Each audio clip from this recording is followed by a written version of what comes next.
time, was actually ordered from the leadership from downtown to be brief in his remarks. So I will attempt to do the same. First, I would like to thank everyone across the library who put together today's celebration, especially the members of the Employee Engagement Committee. Kudos and thanks to all of you. Let's give them a big round of applause.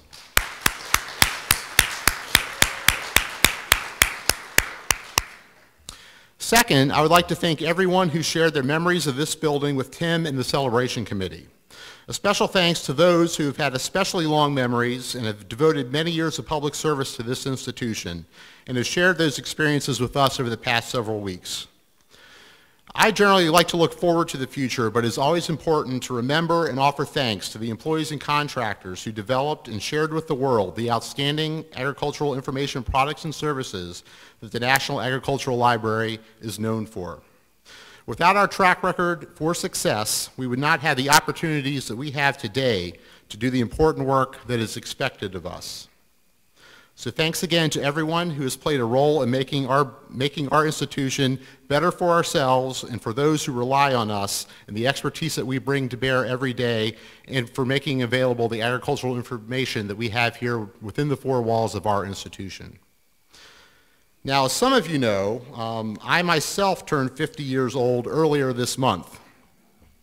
As a fourth-generation Department of Agriculture and actually Plant Industries and ARS employee who was born and raised and lives today in Beltsville, I've had a long-standing appreciation for this building and the dedicated employees and contractors who do the important work of acquiring, curating, and disseminating agricultural information.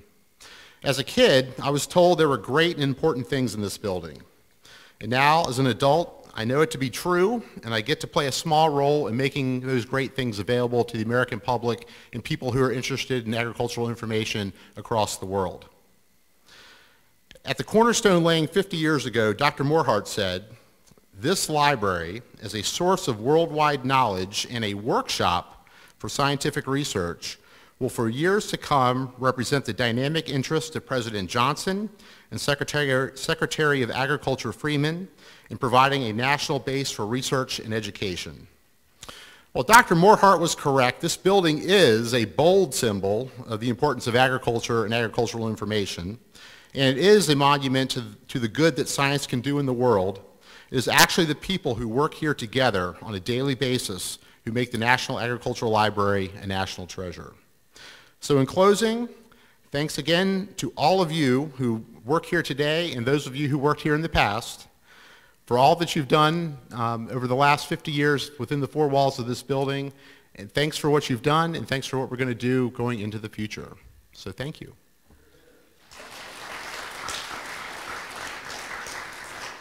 And now I ask Tim to come to the podium.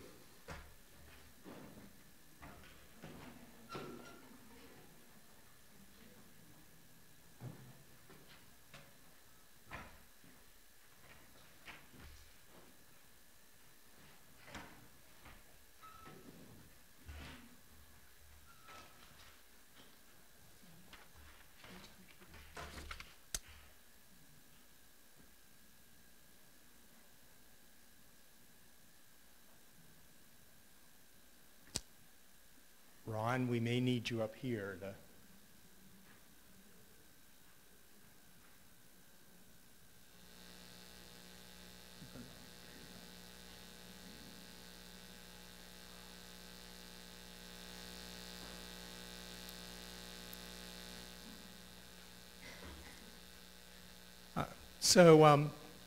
Thank you, Paul, first of all, thank you, Paul, for the idea of this day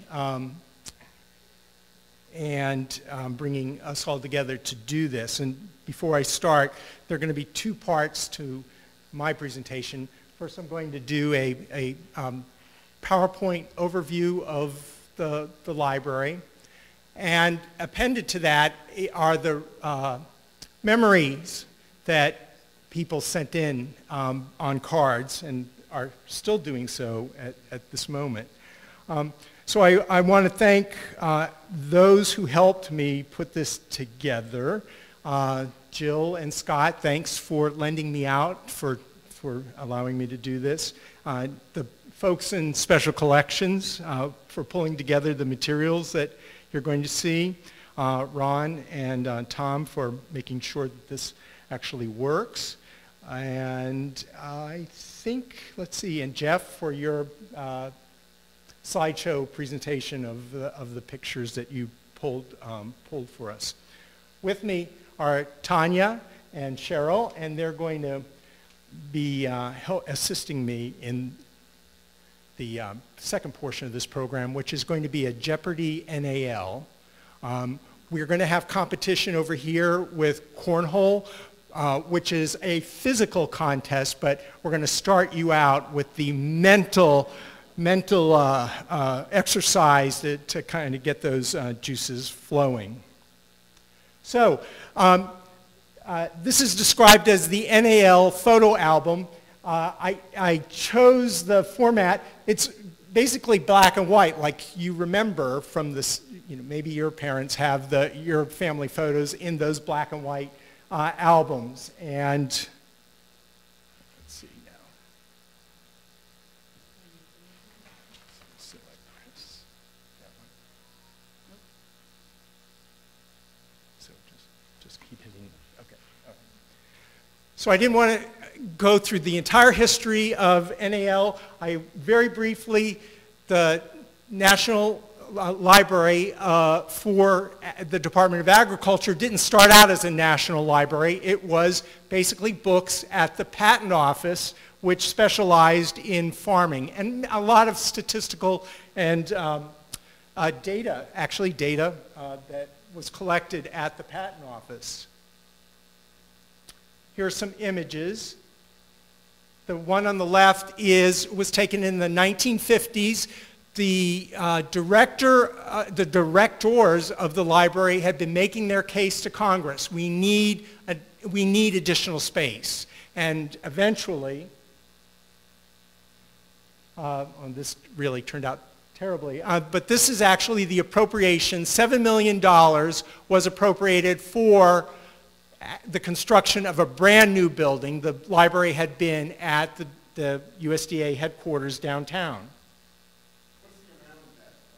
$7 million. $7 million is what was appropriated. So the library's design was approved in 1965. The architects, there was a contest. And actually, very interestingly, last year, Susan and Dan found the alternative plans for what the library would have looked like. And there were, for instance, examples of not a high-rise, but a very low building, 2 or 3 stories tall. But the architects Warner, Burns, Twan, or Tone, and Lunde actually won the contest, and you can see the design pretty much is what came about. Now, Paul is very grateful that this design won, because the same firm did a sort of a nightmarish version of another library, and it's at the University of Toronto. I actually would I've been to Toronto, I did not go see this, but the next time I'm in Toronto, I am going to go see this, because I really would like to see it in person. There are also, one thing we haven't uncovered is there is a model that was displayed of the building. It was at downtown. It would be shown off at USDA, and it was taken around to various conferences. So we're on the lookout for a model of a 15-story brick building. All right, well here, this looks like the frozen tundra of Siberia, but this is 1966. They have cleared the site. You can see across the way the clock tower building is right there. There wasn't a lot to clear. This was actually a piece of farm property, and so it was cultivated. There were really no trees here, so they didn't have a lot that they had to take down. But it still is startling to see that view.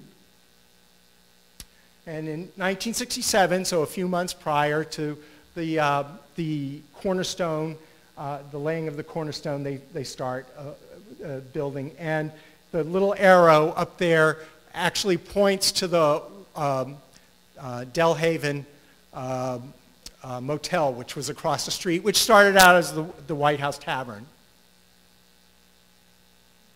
Okay, this little jump. I couldn't do this.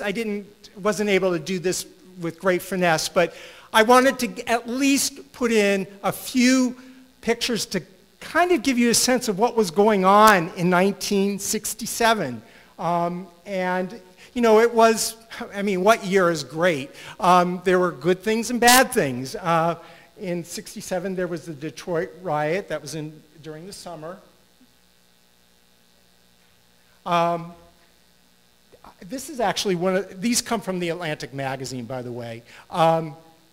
This is one of the most poignant pictures that I found. And of course, the overwhelming news issue of the year for all of those years on either side of 1967 was the Vietnam War. And this is a Christmas photo of a Dachauer in South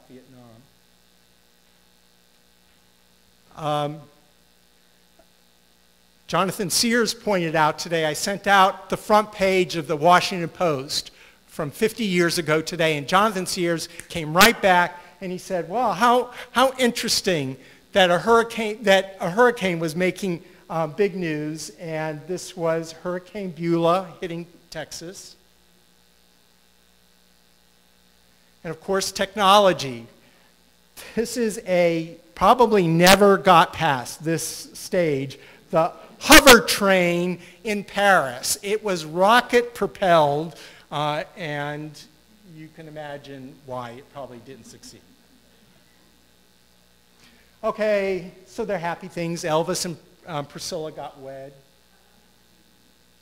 And here's the front page of the, you know, I'm a librarian, so I want to kind of get things in perspective. Here's the front page of the New York Times. It wasn't a big news day, but it was, Tanya pointed out to me, it was a Thursday back in 1967. And here's our paper. You can see, again, Vietnam was big in the news. And again, echoes of today, Johnson to inspect flood area. You know, an unpopular president, you know, he's looking pretty beat up. So that was another image. Johnson wasn't doing too well in the press. Oh, and I did go through just to see if there were any articles. There are no articles about the dedication, I can tell you that. So I just wanted to see if there was something akin to agriculture or food, and indeed, a food factory was studied for India. And what I love is that it was going to be a, quote, nuclear agro-industrial complex. Right up there with the hover train as far as implementation. Okay, so the cornerstone did not make the news, but another building did, and that is the Russian embassy. And the Russians had gotten permission to build their embassy in Washington, in the highest point in Washington, Mount Alto, which is where the Washington Cathedral is. Controversial from the day one until, I mean, it's still actually controversial for the way its prominence in the Washington skyline and security issues and so forth. So NAL did not make it in, but the Russian embassy did. And of course, of, you know, happy memory, Woody's, Woodward and Lothrop, and of course you could not have a house party without going to Woody's and picking up all your essential items. And okay, so 50 years ago today, it was cloudy with occasional rain, high in the mid-70s. And that is very true. You can see, I'll show a few photos, you can see that it was either misting or rainy as the ceremonies went on that day. All right, So 1 week before, when the building was being constructed, a professional photographer would come out, and I am thinking he came out almost weekly to take a picture of how the building progressed. They're beautiful black and white pictures, many, many, many, many, many, many pictures of the outside. So 1 week before the dedication, you see the building is about 8 or 9 stories tall. The sense is I think that they wanted to have a prominent building, at least looking somewhat like what it was going to be. So that is the image. And here is the actual day. And this is a professional photographer. He's taking a wide-angle view of the building. You can see some, they were still working up on the various floors, and the invitees are all here down at the ground. I don't know if this is at the beginning or at the end of the ceremony.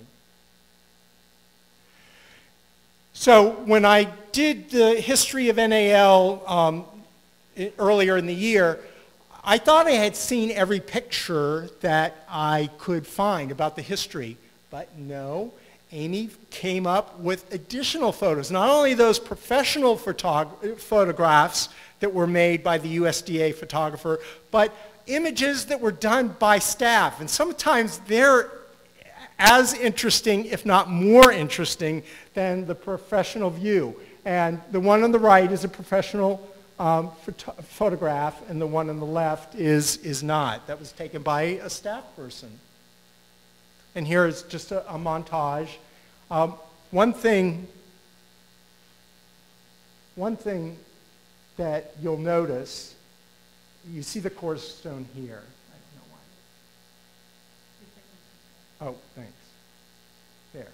The cornerstone is here. I told Paul, I said, that's not the cornerstone that was eventually put in the building.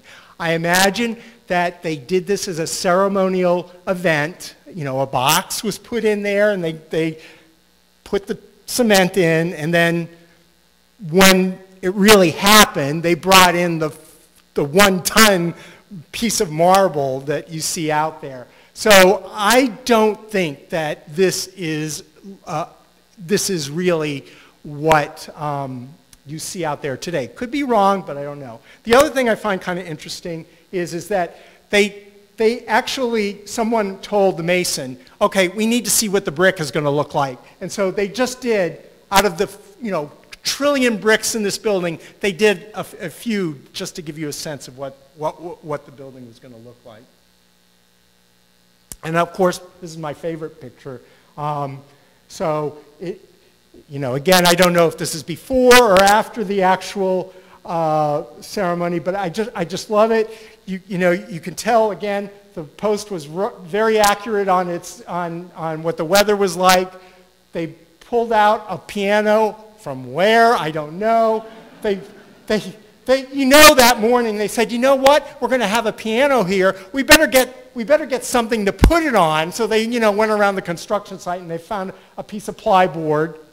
And I love this. The purse is dangling here from beneath. And the USDA, was it, did they have a regular chorus? There are many organizations within USDA. Who knows? But this is terrific. Singing in the Rain. Thank you. I am so grateful that Paul allowed us to have this day. Paul would not allow us, however, to open the cornerstone and look at the contents. He said something about the fact that he did not want to have the shortest tenure of any director of the National Agricultural Library. So, all right, so we did not get the permission to open the box. But we do have, thanks to Special Collections, we have the listing of everything that is in that cornerstone. Not a lot of exciting stuff, to tell you the truth, but two things that I found of interest. One is that it, what does it say? It's just an annual report, which actually I went up to the stacks and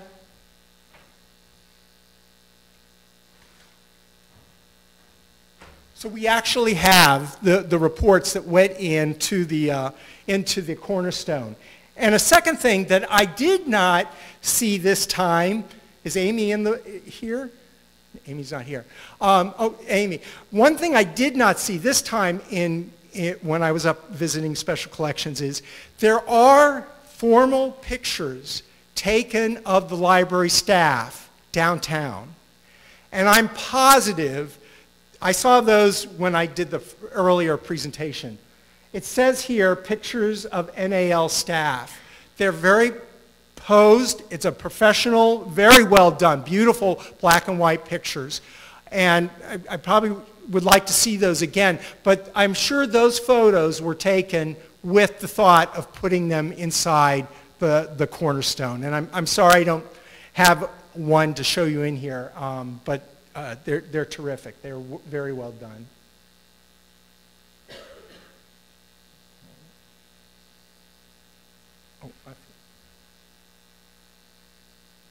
Okay, so they had the ceremony. You could actually see, I think the U.S., the secretary was anxious to do this, but he wanted to leave probably as quick. And when I was talking with Paul about this, he said, you know, what's new? Make it short. I'll do it, and then I got to get out of here. And the workers, of course, continued on. The building was as about 8 or 9 stories in '67. This is 1968. And by 1969, the building is done. And I love this picture because there's the car, like in that architect's drawings, it's as though someone said, drive a car up and make it look exactly like that rendition from Toan's design. And you can still see it looks like pretty barren out here. There's some trees that they've planted, but it's not, it's still pretty much a cornfield. This is a picture of the pond, and there's nothing around the pond. Okay, so when the building was done, and that ends the sort of cornerstone dedication portion, and I just wanted to give you a few additional images after the cornerstone was set.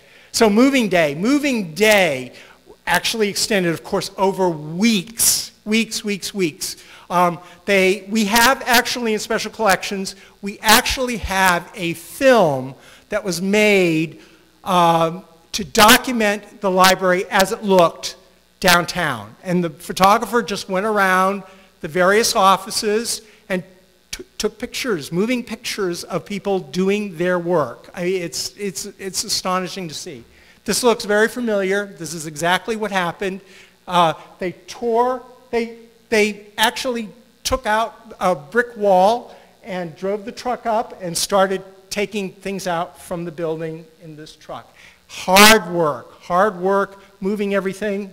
So hard, in fact, that there were days when your energy gave out. And so, this is obviously a staff photographer. This is obviously a in-house, not the USDA staff photographer, taking a picture, candid shot, and on the back, someone wrote, some people can, some people can't. So I was talking to Jill today. It looks to me as though, well, we do have documentation. The library really was very proud of its building. It issued to the public through newspapers and other means the fact that the building was open and that they welcomed groups to tour the building. I think that and that occurred in 1969. I'm thinking that did not happen while the staff were here. I think they came in and because there doesn't seem to be a lot of accoutrements that would really look like an operating library. But we have pictures of the public coming in and looking at the building. And for those of you who remember before the renovation, this gives you a good sense of what the building looked like.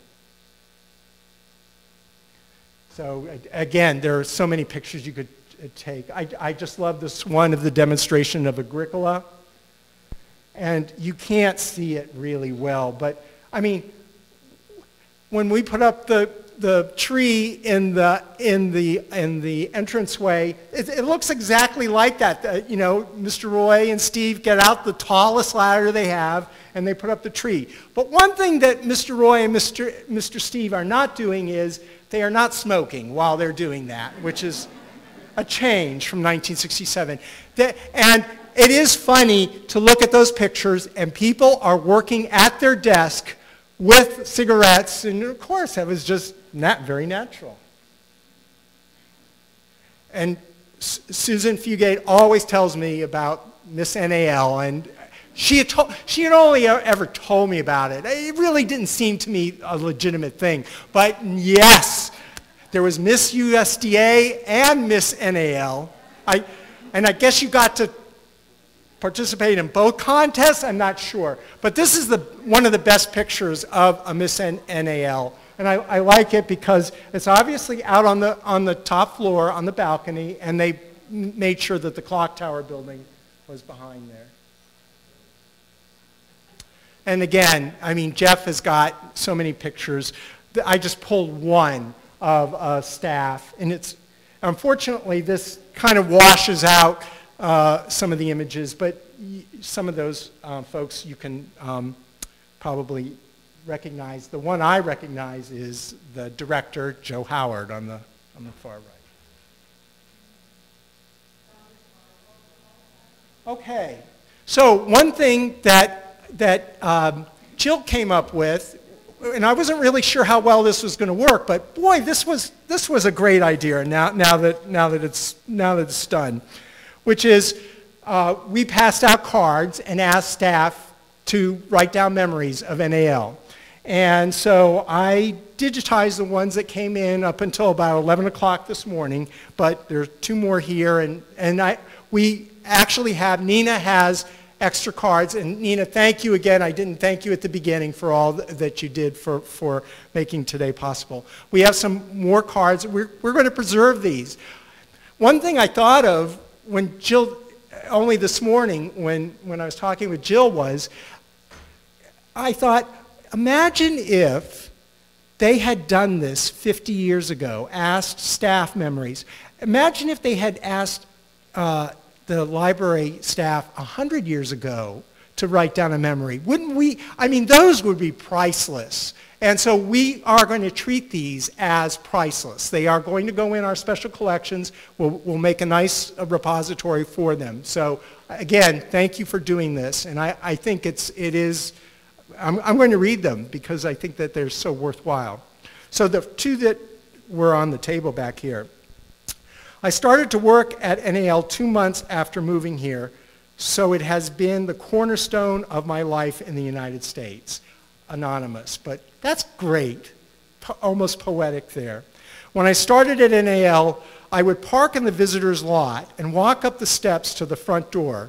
Some days it was a crazy wind tunnel, and I would arrive at the front desk disheveled with tears running down my cheeks.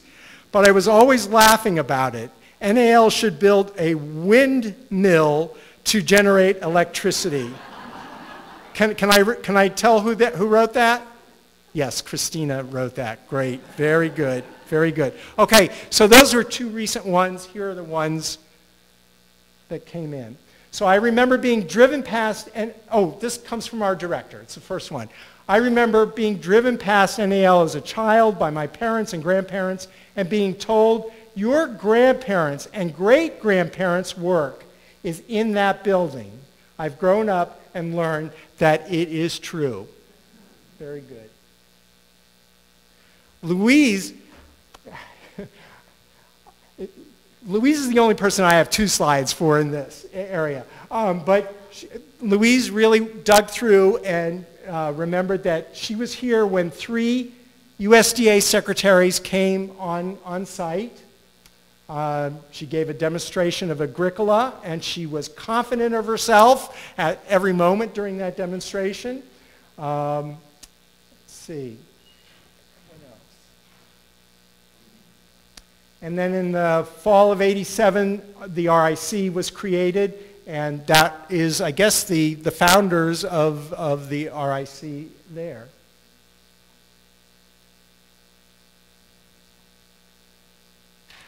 Joe McCouche came down and brought his own, remember I was talking about staff pictures, people just taking pictures like Jeff does all the time.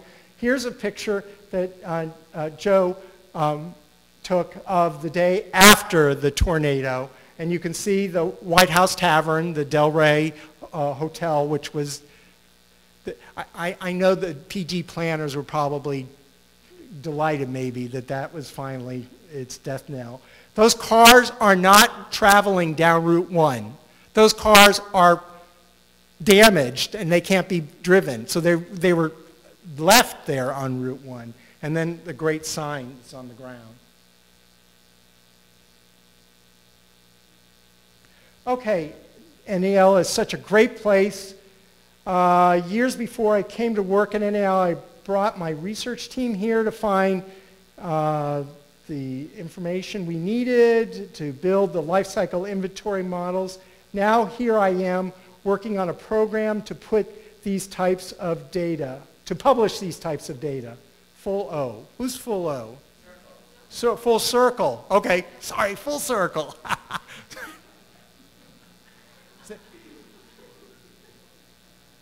Visiting the library as a user back in the 80s, being very impressed in the collection. My contact, Deborah Hoffman, in the Aquacultural Information Center.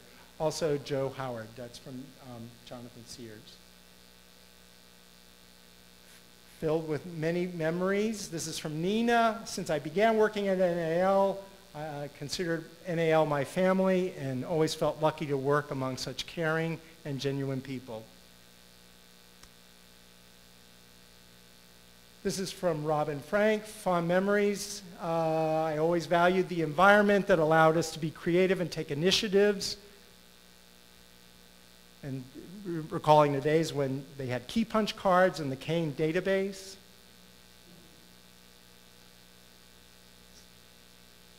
This is mine. So Melanie Gardner hired, I came in 2014. Melanie Gardner hired me, and then on my very first day, she called me into her office and she said, you have one objective during these first 4 weeks, she said. She said, you must dig into Wayne Olson's brain and know everything about NAL that he does. So I said, you mean like a mind meld? And Melanie said, yes, exactly. And so every day we would have a mind meld and I would say, Wayne, tell me something new. Tell me something new. And I don't know if it's worked or not, but it was an experience. Maria Pisa, 30-year career. Let's see. Oh, and so Maria talks about the renovation, and that must have been a massive undertaking for planning and implementation, but you can see how it turned out. Very, very good. Remembering 9/11, in the days and the weeks following, we were united in a common bond of caring for the NAL family, the families of those who lost in the love for our country. Tornado again, that's from Wayne Thompson. His first day, the tornado and Wayne. Symbolic in some way, maybe. Let's see. Okay, it says here that just like in the time of that picture at the bottom, we still wear white, but it was Tyvek, and we wore it while vacuuming glass from books after a tornado hit the building. Tornado is obviously a theme here. While repairing the air handlers, a crane lost its bucket and landed outside the wing. The vibration went throughout the building. Tornadoes and grass fires are pretty exciting too. Depending on nutritionists at Finnick to find resources. Visions, watching smoke rise from the Pentagon. See, there's some common themes here. Watching fireworks in the metro area.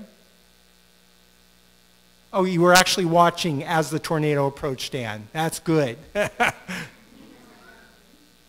Faint smudges to the left of the Bodmer Maximilian exhibit, up about 8 or 9 feet on the wall. The rest of the story follows on back. Okay, I'm going to give us, this is Wayne Olson. Wayne got locked in the building and had to scale over the wall in order to get out of the building. That's what that whole paragraph is about. And he lived to tell the story. It was a Saturday. It was a Saturday, right? Yeah, yeah.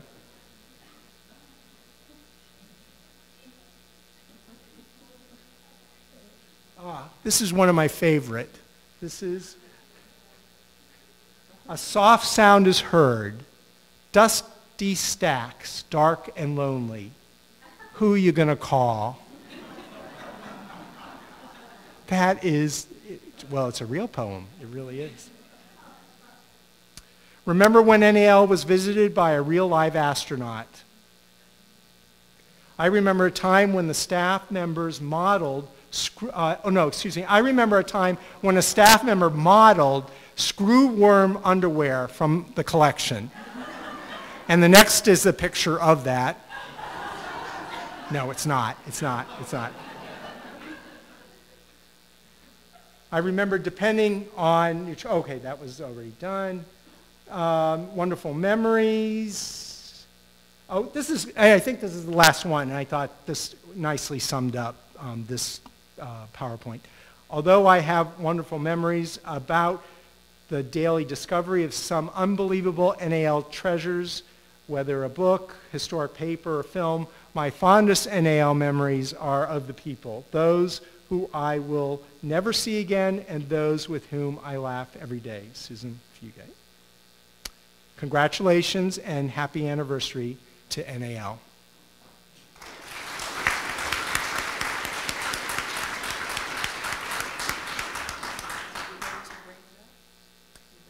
Yes. Okay, now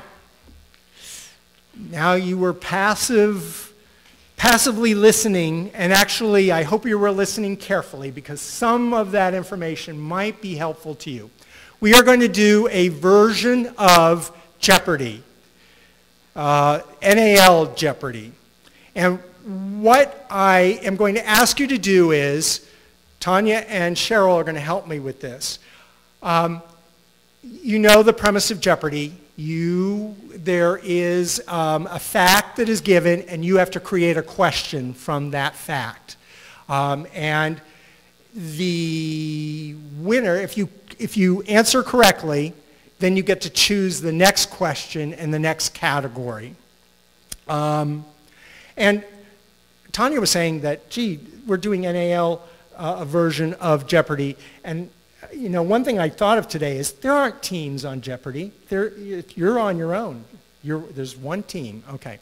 So what I'm going to ask you to do is, if you know the answer or think you know the answer, raise your hand and stand, and then make your answer in the form of a question. Cheryl's going to count. She's going to count because there actually are some prizes. So are you ready? Oh, wait. We should... No. Where's our music? It's in here.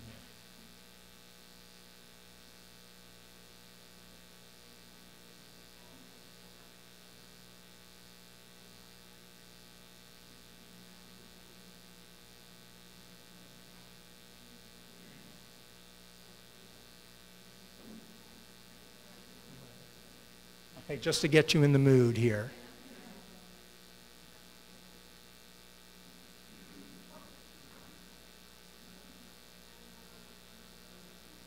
I don't think that's going over well. Ron, can you turn that on? Oh.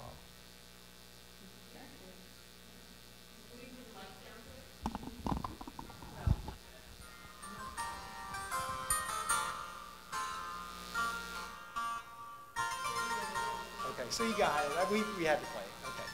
All right. So in 1967, one thing I actually was thinking of for a category here, and we'll bring it back up. Thank you,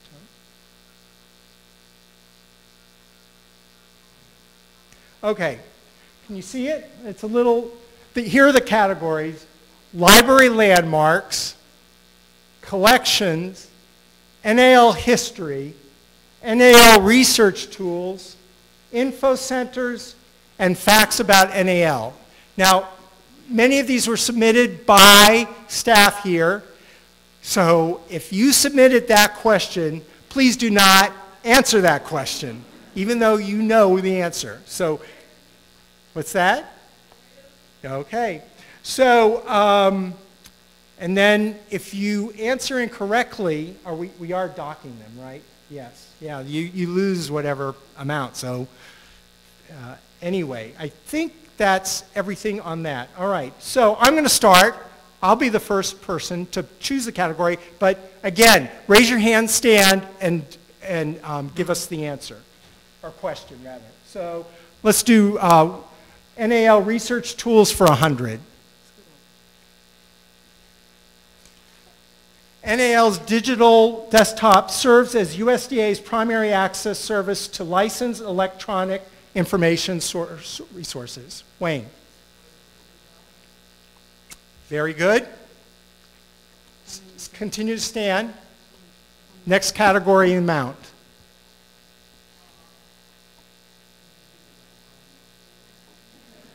What did it?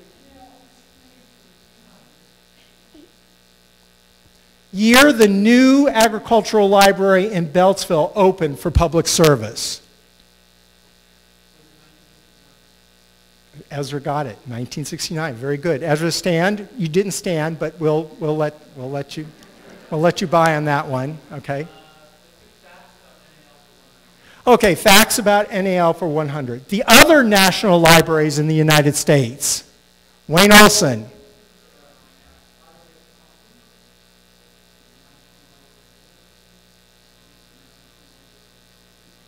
Very good. Very good.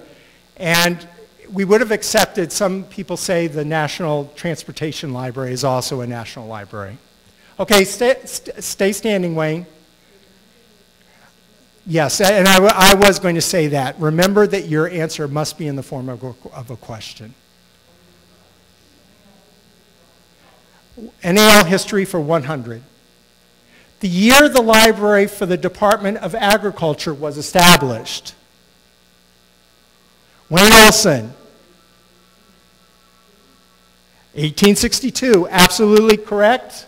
May 15th. We always celebrate it here, that big party we have out in the front lawn, right? Okay, Wayne, just stay standing.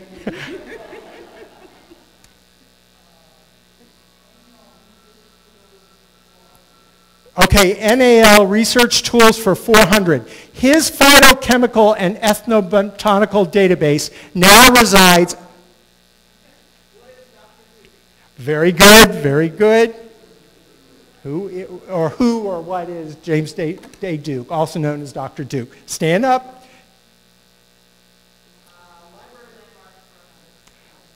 Library landmarks for 100. Name sounds like a famous Washington, D.C. residence, but this was a 19th century tavern located across the street on Route 1. I'm sorry, but Wayne Olson had his hand up first. But we'll give it to you. We'll give it to you. What is the White House? The White House Tavern, later the Delhaven Motel and Cottages. A priceless, priceless gem here. Okay, info centers for 300. This info center's Organic Roots collection provides electronic access to documents published before synthetic chemicals became widely used in agriculture.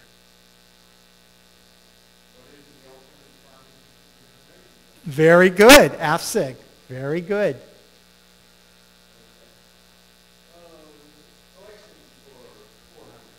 Collections for 400. Year NAL began using Library of Congress classification for newly cataloged materials. Thank you, Dan Leck. No one wants to? No, I'm sorry. I am sorry. Not 86.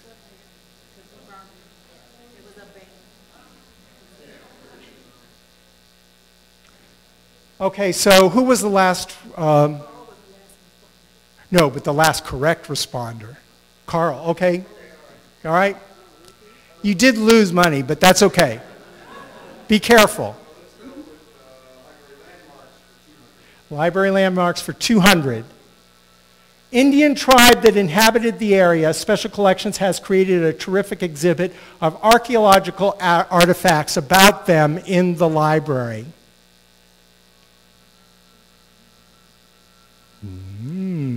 We need to make sure everybody goes by that exhibit.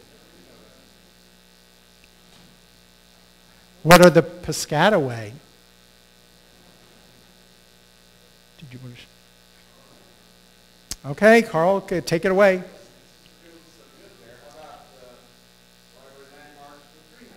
Library landmarks for 300. In the early years of the 20th century, the trolley from the White House in Washington to Laurel traveled along this road by the site of the future NAL. What road did the trolley come down? Paul. What is Rhode Island Avenue? Exactly correct. All right, Paul?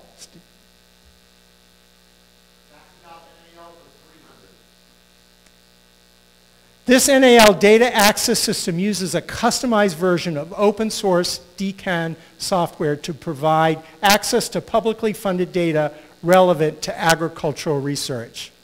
Chris. What is Ag Data Commons? Very good.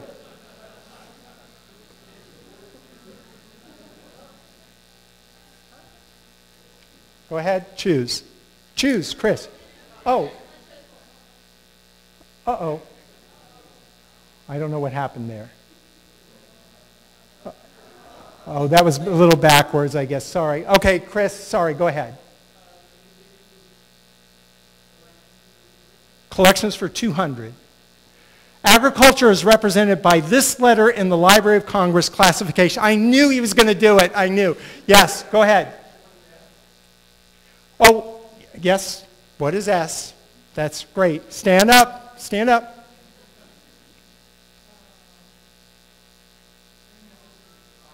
NAL history for 500. He was the first librarian for the Department of Agriculture. Thank you, Dan Leck. Even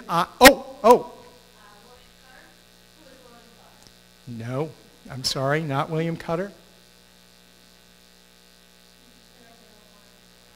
You know, she is a saint here. Clarabelle is a saint, but she did not, she may look old in those pictures, but she's not from the 1860s. All right? Who is it? Go ahead, Tanya. Who was Aaron Burt Grosch? We really need to give him more publicity, I think. Okay, who was the last correct? Wayne? Wayne?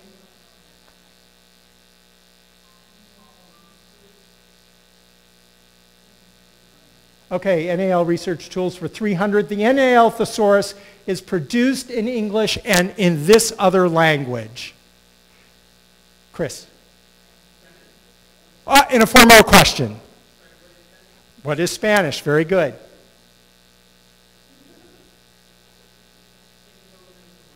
Info centers for 100. This info center celebrated its 30th anniversary in 2016.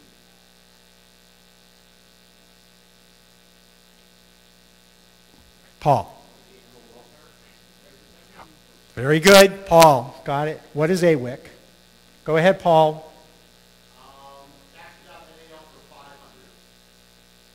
His grandfather worked on lima bean research in greenhouses behind building 003 from the late 1930s to the early 1970s. Oh, okay, heard about him somewhere. Yeah, okay, all right, very good, very good. Next.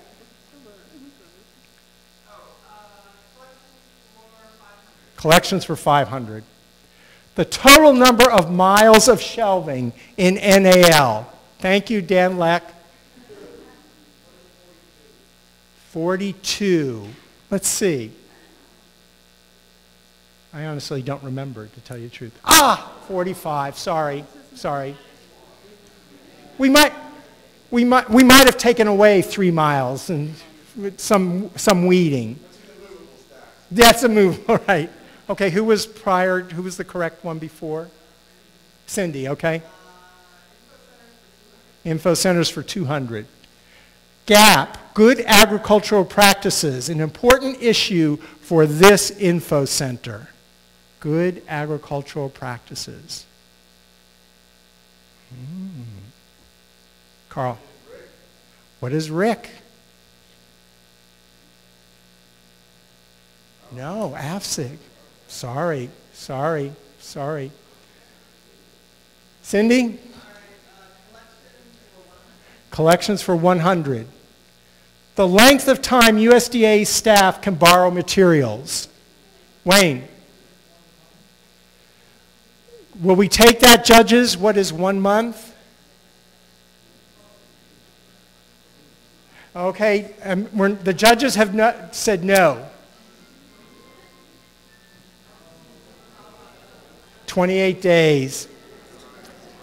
Okay, we only have 2 more questions. Really? Okay, so 2 more. Who was the last person? Cindy? Cindy, yeah.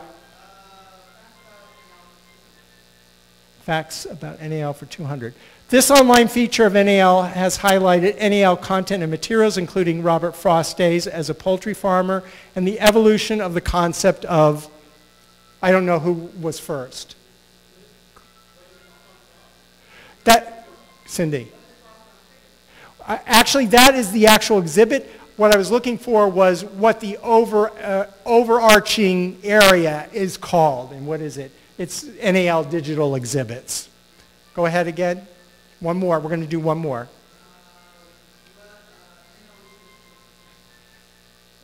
NAL for research tools for 200. When searching Agricola online, use the symbol for right truncation.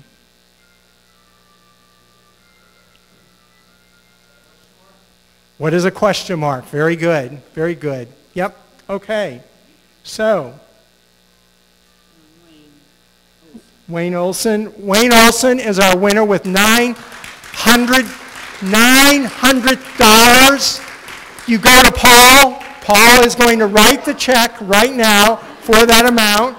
And then who came in second?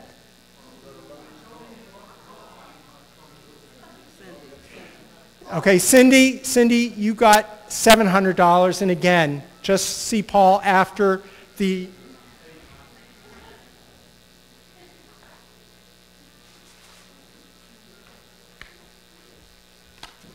Actually, Wayne and Cindy, you have your choice of one of these. So we'll talk afterwards. Thank you. All right, I think that is it. Thank you.